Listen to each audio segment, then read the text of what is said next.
প্রতিদিন ইভিনিং এর দিকে কিন্তু পেটটা খাবো খাবো না করলেও মনটা কিন্তু একটু স্ন্যাক্সের পেছনে ছোটে। আর সেরকমই একটা সন্ধ্যায় চলে গেছিলাম এই শর্মা স্ন্যাক্সে। কোথায় রয়েছে লোকেশনটা আমি তোমাদের সাথে শেয়ার করে দেবো নিচে ডেসক্রিপশনে। এখানে কিন্তু তোমরা এলে পেয়ে যাবে বিভিন্ন রকমের স্ন্যাক্স, কিছু মিষ্টির আইটেম।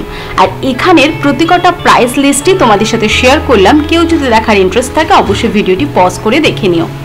এখানে সমস্ত স্ন্যাক্সই পাবে একেবারে গরম গরম ভাজা। আর এখানকার একেবারে ফেমাস হচ্ছে কচুরি, যেটা টেস্ট দুর্দান্ত ছিল। স্ন্যাক্সের সাথে সাথে চাও কিন্তু এখানে বেশ ভালো ফেমাস। এক পেয়ালা চা খেলে সত্যি মনটা ভরে যায়। না না, আজকে চা খাবো না, আজকে খাবো স্ন্যাক্স।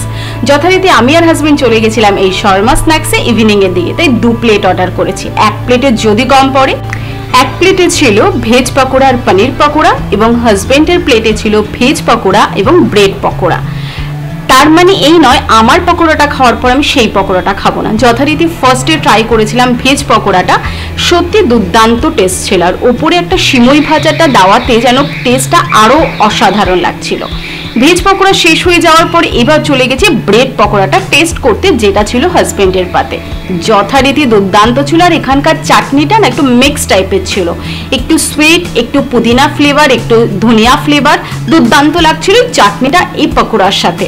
ব্রেড পকোড়ার স্টাফিং এর টেস্টটাও ছিল কিন্তু সত্যি দুর্দান্ত। এবার টেস্ট করার পালা পনির পকোড়ার, যেটা দেখতেই পাচ্ছ একটা মোটা স্লাইড তো পনিরের রয়েছে, সাথে আলু স্টাফিংও রয়েছে, আর সেই দুর্দান্ত চাটনিটা। এই চাটনির সাথে কিন্তু পকোড়ার টেস্টটা একেবারে জমে গেছিল। আমার তো আজকে সন্ধ্যেটা স্ন্যাক্স দিয়ে একেবারে পেট ভরে গেছে, তা আবার এত টেস্টি টেস্টি শর্মা স্ন্যাক্সের স্ন্যাক্স দিয়ে। তোমাদের সন্ধ্যেগুলো কিরকম কাটে নিজে কিন্তু কমেন্ট সেকশনে জানাতে ভুলবে না। কারা কারা আসছো এই শর্মা স্ন্যাক্সে সেটা অবশ্য জানিও। ভিডিওটি ভালো লাগলে লাইক শেয়ার করো।